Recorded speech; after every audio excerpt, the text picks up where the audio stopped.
What year did you get involved with Palestine?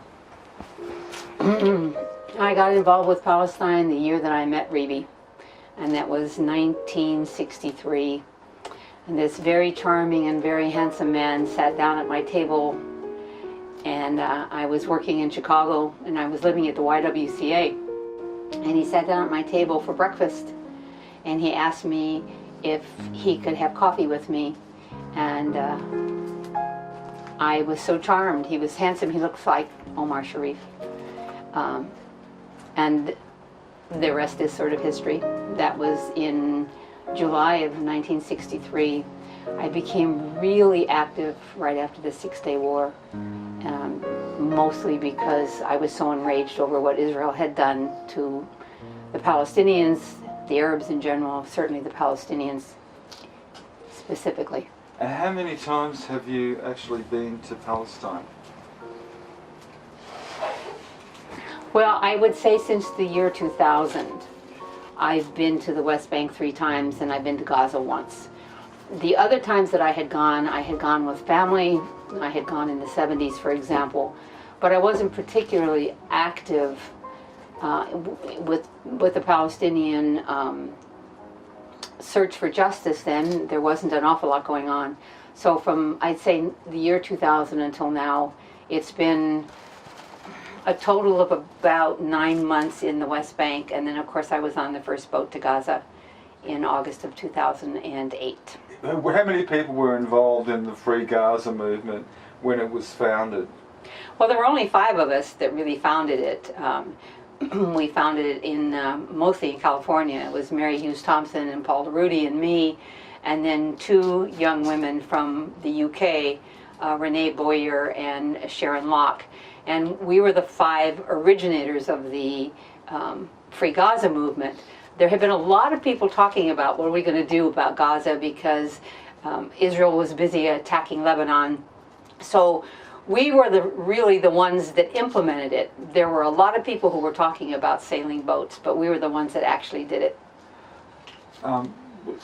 Just thinking back, to put this in perspective, was there a wall around Gaza at that stage, or? Yes, there's been a wall around Gaza forever.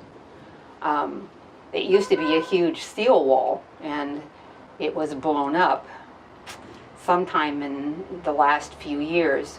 When we got there in 2008, that big steel wall had just been demolished, but they had put up big stone walls in between Gaza and Egypt.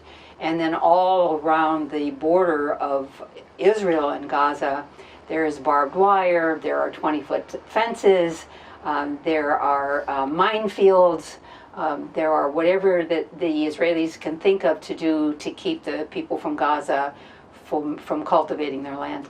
So there was a wall around Gaza even when Israelis were living within Gaza itself? Yes, there was a wall around Gaza even then. And then there was a wall around the illegal settlements, and then there were additional checkpoints, and there were additional walls. You couldn't get from one end of Gaza to the other, and Gaza's only 35 miles long. Those are all gone because they withdrew their illegal settlers, and then they shut the gates and locked them up. 1.5 million Worse people. is the situation in Gaza compared to the West Bank in general, and has it, do you think, deteriorated faster than the situation in the West Bank has deteriorated? You know, it's hard to quantify those 2 different areas. They're so completely separated. Gaza doesn't see any of the soldiers. It doesn't have midnight raids. It doesn't have their young people arrested all of the time the way the Palestinians in the West Bank are. It doesn't have checkpoints. It doesn't have flying checkpoints. It doesn't have the military stomping in and out of their cities all the time. What Israel did with Gaza is they erected a wall around Gaza, and they locked the gates, and they turned it into the biggest open-air prison in the world. I call it a concentration camp because that's what they've done. They've concentrated the people in one place. They can't leave, they can't come in, they can't do the things that you and I do, they can't trade. It's really hard for them to get out for an education. So in one case, it's an open-air prison, which is what Gaza is. On the West Bank, it's occupied territory with all that that entails. Soldiers, tanks, military checkpoints, people having their homes raided in the middle of the night. So the people in Gaza don't see any of the Israelis anymore. They just see the bombs that get dropped on them by drones. How long do you think before there'll be a resolution between Gaza, the West Bank, and Israel that's going to last and go the distance? Well, and end the occupation, basically. You can do it tomorrow if Israel wants to. Look, it's not up to the occupied to make the conditions. It's up to the occupier. That's always been true. So when the occupier decides they've had enough of this, they can change it in a few days. I mean, they used to say, how long is it going to be before the Berlin Wall fell? And it fell. How long is it going to be before apartheid in South Africa is gone? And it's gone. This horrid situation for the Palestinians and for the Israelis will go as well. It's going to be up to the Israelis, who are going to have to say, however, we've had enough. I want you to put a number of years on it. Oh, you want me to put a number of years on it? I want a guesstimate. Okay, I'll say what I say all the time. Israel will not make its 70th birthday in the state that it is in right now. It didn't last more than 70 years the first time. It's not going to last more than 70 years this time. That does not mean it's going to disappear, nor do I want it to disappear. It's simply not going to exist as the apartheid state that it is right now. I said Israel... What happened the first time? It fell apart. What? The kingdom of David and Samson and what was... The kingdom of David and who was the other guy? Fell apart after 70 years. That's all they had. That was all that their kingdom was. Who is it? Who's David's father? Not Samson. No. It is Samson. Oh my gosh. I don't know. What was there? It was Abraham. It wasn't Abraham, right? No. Asking the two of us biblical stories is probably not a really good idea. No, it was David and I'm no biblical scholar, so asking me biblical questions is really hard for me to defend since I'm not really interested. I'm not interested in what happened 3,000 years ago. Into it. But and so I seldom get into it very much. I just know that they didn't exist as a kingdom after 70 years. They fell apart, and I think that Israel will fall apart before its 70th birthday. For many of the same reasons. They've got many internal problems. They've got a lot more problems than you see on the news, and it's non-sustainable. The occupation is not sustainable. So they're going to have to come to some kind of a conclusion. It's going to be between the Israelis and the Palestinians. Those of us who care about both of them, we are not going to be a part of that solution. We will be part of the cheering team when they finally get a one-state solution. But it's really up to the Israelis and the Palestinians to decide how they want to design that one state. How do you see the difference between the discussions on Facebook and what happens on the ground and in protests and closer to real life? Do you think that you cop more flack on Facebook than you do do you think you cop more flack on Facebook as an activist by being online? Do you think it actually improves your ability to act, or do you think it impedes it because you have so much feedback that maybe you wouldn't want to hear? That's actually a good question, because it's not just about me. It's about any of us who have been with the International Solidarity Movement, or we've been with the Free Gaza Movement. Our feet have been on the ground. We put our feet where our mouth is. We don't just talk it up. We actually went, we participated, we bore witness to what was going on. So it's hard for the Zionists to counter our arguments because, I was shot with a rubber-coated steel bullet, for example, in 2003. I've been tear gassed. I've been dragged along the ground. I've been put into paddy wagons. I've been hauled all over the place, especially in the West Bank. So it's hard for them to argue. So what they end up doing is, rather than debating on facts, they start demonizing those of us who have been there, calling us names, calling us all kinds of epithets because they really can't win on the facts. So I would say that Facebook, in particular, has its place. My friend Audrey asked me whether or not we had made any changes to anybody who was on Facebook, and both you and I, Yanni, said yes. We have. We have seen changes. We have seen people on Facebook who started out being Zionists and who have said, I didn't know this, I'm going to do more research, and they've changed their mind.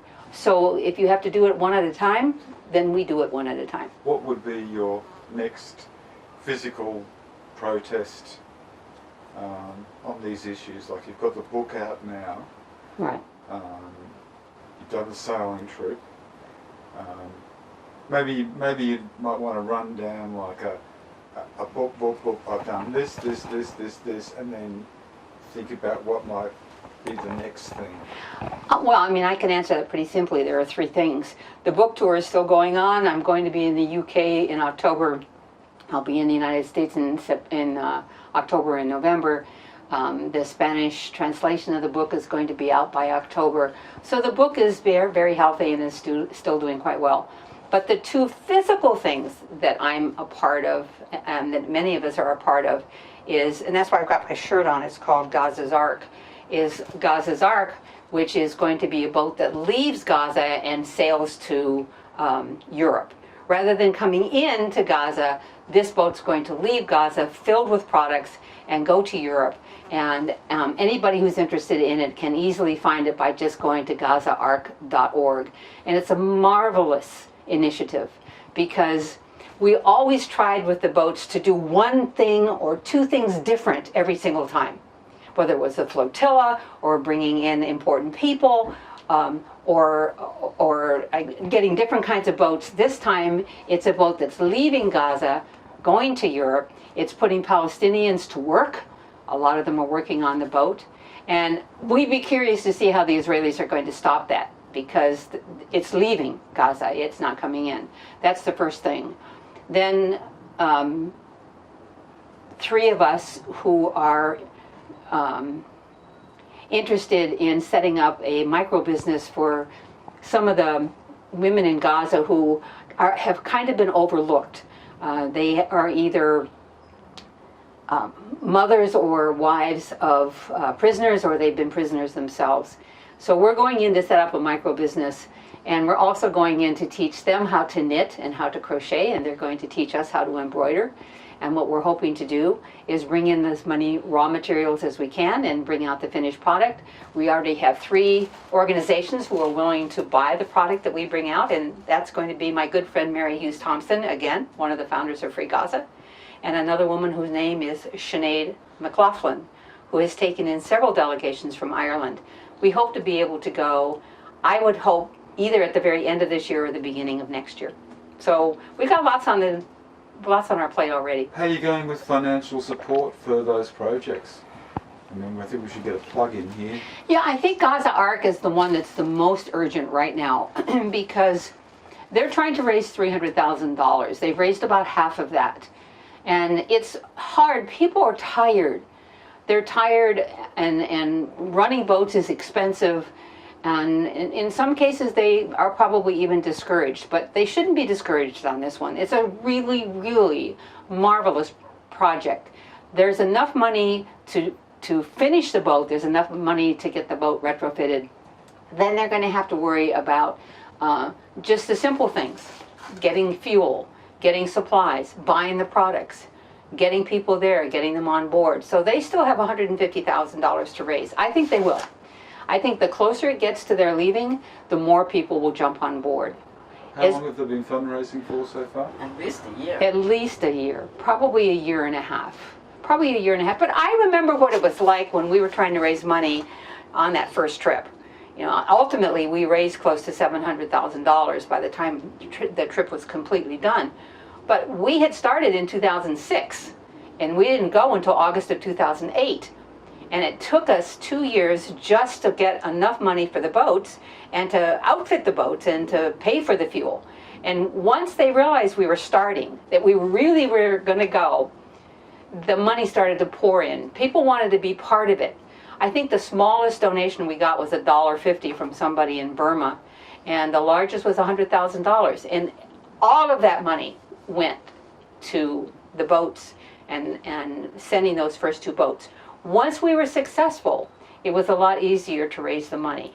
I think with Freedom Stitchers, which is what the 3 of us call our little stitching project, we've raised about $8,000, and we've only been trying to do that for 2 months. If we raise another $8,000, that's all we need. We'll be fine. And that's mostly to buy the raw materials and to get them over there, to get them through Rafah. That's the way we'll have to go. And then to get the products out. We don't need an awful lot. This is a relatively small initiative, but it's different than when an NGO goes in, because an NGO gets funded by a lot of people. You belong to the NGO, or the NGO works with you, but it's not really a micro business. They don't set up micro businesses, and that's what we want to do. We want a sustainable micro business for these women in Gaza. And how far down the track have they got with those basic starting points? Have they started working on the boat yet? Or? Oh yeah, they're working on the boat. They've got the boat. I think they're putting a new captain's quarters on it right now. They're retrofitting the hull of the boat. Boat's already been bought. It's being worked on right now. And again, if people are really interested, they just need to go to GazaArc.org and look it up. It's amazing. It's an amazing initiative. And it's, as we've tried to do all along, it's different. It's different. This time we're leaving Gaza. What are they going to do? Are they going to blow the boat up or stop the boat as it leaves Gaza? And we're trying very hard to push the human rights program, the human rights platform that says, look, the people in Gaza have the right to trade. They don't want aid, they want trade. They have aid because they don't have any choice. But they want trade and not aid. And so if you continue to push that boundary of saying you have no right to stop them, you have no right to stop us for going in. We got in successfully 5 times, but you certainly have no right to stop us from leaving. Let's have a talk about the separation between people who are active on the topic and Hamas. Good question. I think there's clear separation. There's really nothing to do with the political realities of Palestine. Aren't our deal, really, are they? No. Or are they? I mean, as far as Free Gaza is concerned, and all the times that we took the boats in, we dealt with NGOs, NGOs like Pingo or Mona El Farah, the hospitals that were there. Hamas is the rightfully elected government of Palestine. I don't have to like it. I don't like my own government. But it was rightfully elected. So you have to acknowledge that. You can't just continue to demonize it. Because we are members of civil society, and we're not politicians, we never set up a system with Hamas when we went in. However, the Hania, for example, invited a bunch of people to his house for lunch. Well, it would be a little bit like sailing into the United States and then ignoring Obama if he invites you for lunch. You just don't do that. It's not proper. But nobody ever dealt with either Hamas or the government of Hamas from Free Gaza. We were always civil society to civil society. Conversely, how would that apply to the other political influences in Palestine? Well, I mean, Hamas is pretty much in control of Gaza. So if you're going to talk about Gaza's Arc or Gaza or the boats, that's the entity that you deal with. In the West Bank, it's a little bit different. When I was with the International Solidarity Movement, or if you're with the International Women's Peace Organization or CPT, Christian Peacekeepers Team, again, we worked civil society to civil society because that was our mission. It wasn't to go in and deal with Fatah. It wasn't to go in and deal with any of the other organizations, but you can't ignore them either. That just doesn't make any sense.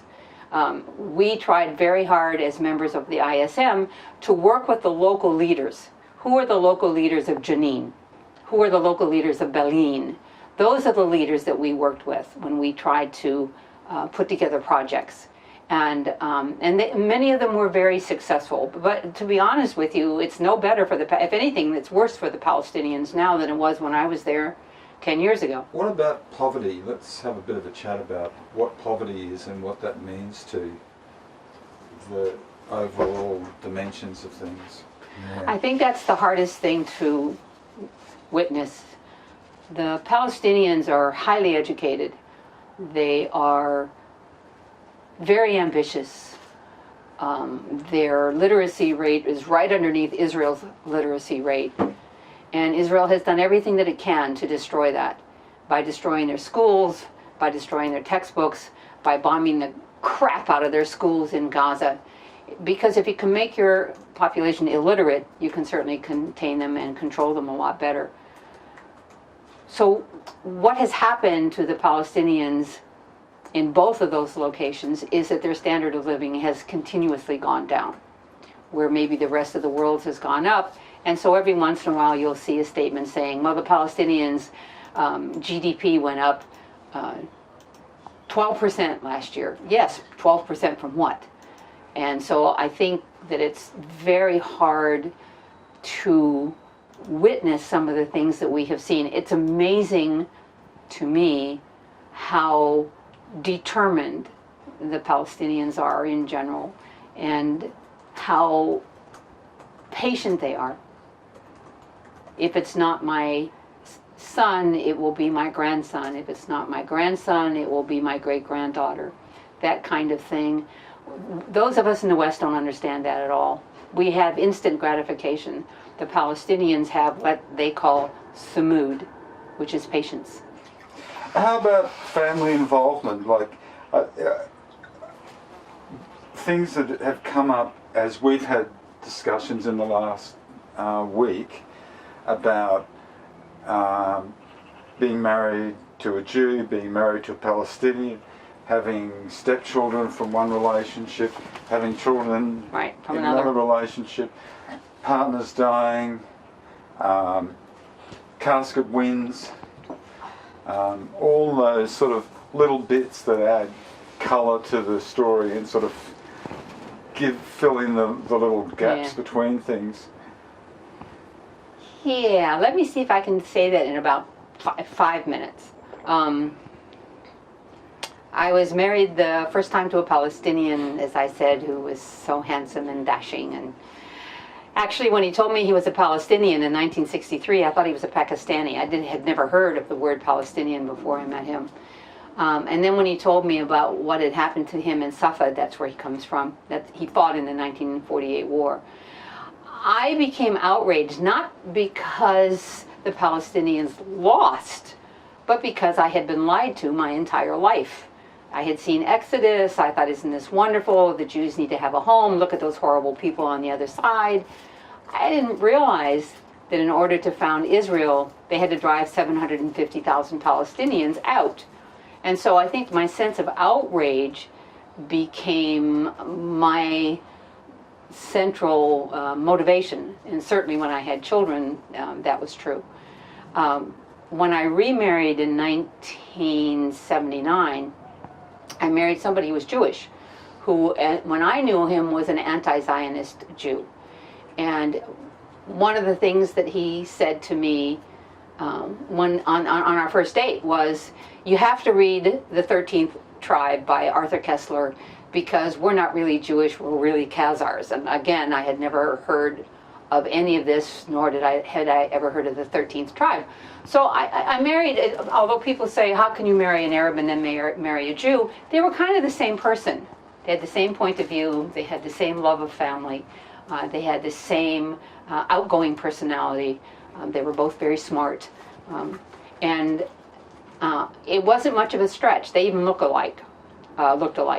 And so when people call me anti-Semitic, I always laugh, because if anybody has the right to be anti-Semitic, I do. Because I was married to one Arab and one Jew, and I like them both. Actually, I don't like either one of them at the moment, but they like each other a lot. So it's silly. I've been part of the movement for justice in Palestine almost exclusively since 2000. When Mohammed el-Dura was murdered, I came back. I think that's true for a lot of people. But I had been in and out all of the time. My stepchildren, of course, are not happy about it. They're the children of the Jewish husband. And even my own children aren't happy about it. They're Palestinian and they think that I should retire. I'm 72. I should retire and I should go and knit and not be such an outspoken advocate for justice in Palestine. But the fact is I'm not going to do that. So they are grown, they have their own lives, and I don't interfere with theirs, and hopefully they don't try to interfere with mine either. Would you class this interfamily discussion, does it verge on emotional blackmail? Well, any people who've ever had children know that it's easy for your child to emotionally blackmail you. So I don't think that has anything to do with their being Palestinians or Jews. I think that children are your responsibility, and it doesn't make any difference how old they are, they're still your children. And if they disapprove, it makes you sad because they are your children. You saw them, either you raised them yourself or you sort of incorporated them into your family when you married their father or their mother. So it's hard to answer that as far as being a parent is concerned, because being a parent requires that you give up an awful lot of your own freedom until they're grown. But once they're grown, I'm sorry, but it's my life. They're grown. They range in age from 40 to 52. They're not babies, and they don't have to be proud of me, although it would be nice if they were, but they don't have to be. They have to be aware that their mother or stepmother is going to do what she thinks best for the remaining years of her life, whatever that is. I would bet you that lots of us have been emotionally blackmailed when we are going to the West Bank or we're going to get on those boats. Not because they want to blackmail us, but because they're afraid for us. They're afraid that something will happen to us. Look what happened when the Israelis murdered. Tell my son. Audrey didn't, you can hear the voice in the background, that's Audrey. Audrey didn't even tell her son that she was going. So it's not so much that we are afraid of being blackmailed, it's that we don't want to distress them. So if we're already out there, it's a little late.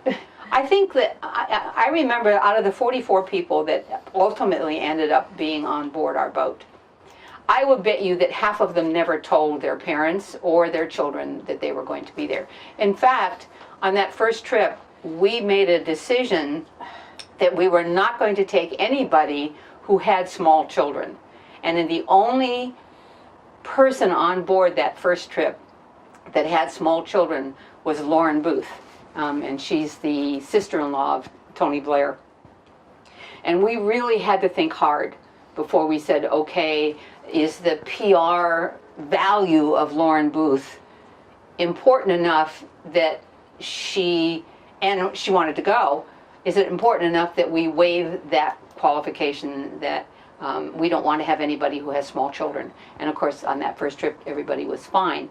But we made very sure that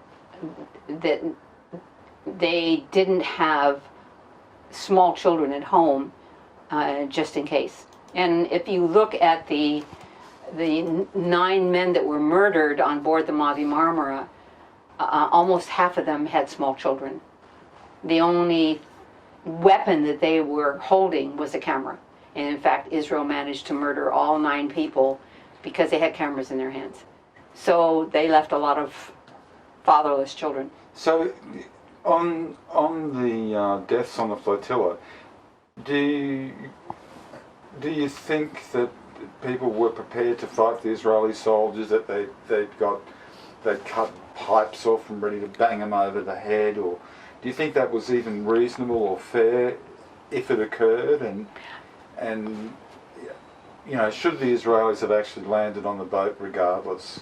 Well, first of all, the Israelis had no business landing any place in international waters. We were 65 miles off the coast of Gaza, or off the coast of Israel, and the boat was heading out to sea. So they didn't have any right to board those boats, and they boarded all 6 of those boats. They did not board just the Mavi Marmara, and they beat up passengers on board all of those boats, and they broke people's noses.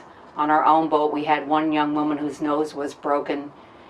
We had a lot of women. The Challenger 1, which was the Free Gaza boat, was staffed mostly by women. It was as close to being a woman's boat as you could get, except for the crew. And they tied the women up. They put bags over their heads. They threw them in the back of the boat, which it is against maritime law. Threw them through windows. So it wasn't just the Mavi Marmara. And the only resistance that those women put up is that they made a ring around the captain's quarters so that he could continue to move the boat fast. As far as the people on board the Mavi Marmara, what I think is interesting that nobody ever talks about is the young men that picked up they weren't pipes, they were the bottoms of aluminum deck chairs, like the aluminum deck chairs that you see. They had ripped the legs off the aluminum deck chairs. But none of those people who were defending the Mavi Marmara were shot. The people that were shot were the people who were holding the cameras. They were the bystanders. Do I personally think they had the right to defend the boat? I believe in nonviolence if it's at all possible, and I wasn't there. So I don't have any right to judge what they tried to do. You know, I mean, I was raised by parents who were extraordinarily progressive, very liberal. And one of the things they said to me all the time is, whatever you do, don't have a boring life. And I haven't had a boring life. It's been a very interesting life, from, as you said, teaching in an all-black school in Chicago to being married to a Palestinian, to, I don't know, going to an all-boys school, military school, when I was junior and senior in high school. It's something that not everybody does. And yeah, I mean, Yanni, you know already, when I was married to the Jewish husband, we won the California lottery in 1990. It's long gone, but it was enough money to buy this house in France. And so when people say, oh, you know, I would really love to win the lottery, or I've never met a lottery winner, yeah, well, some of you have met somebody. But at the time in 1990, the largest lotteries were about $6 million, and that's about what we won. I sometimes think this is somebody else's life, that I really didn't win the lottery, and I do. Oh, here. Oh my word. Hello. Would you like to see? You see, she is not the least bit interested, as pretty as she is, she's not the least bit interested in being on camera unless I feed her. Unless I feed her. Anyhow, I've had an interesting life. I really have. And I don't regret any of it. Is there anything else that you'd like to say, just to I think, tie it down? I think if I were going to leave a final message for anyone, it's that you really can make a difference. Especially nowadays, where people are planning wars in Syria or invasions in Mali. The average person thinks, I can't do anything. There's nothing that I can do. I can't change anything. But it's not true. Civil society is going to have to be the entity that changes everything.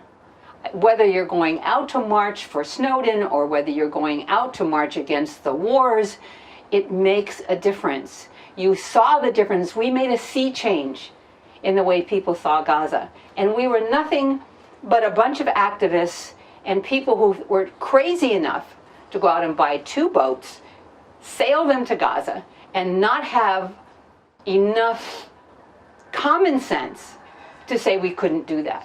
So if I would say anything to anybody, it's really, you cannot deny the fact that civil society can do a wonderful job. It can do a wonderful job, but you have to do it, and you have to be determined. It's not about money. It's not about who you know. It's about how determined you are that you're going to make a difference.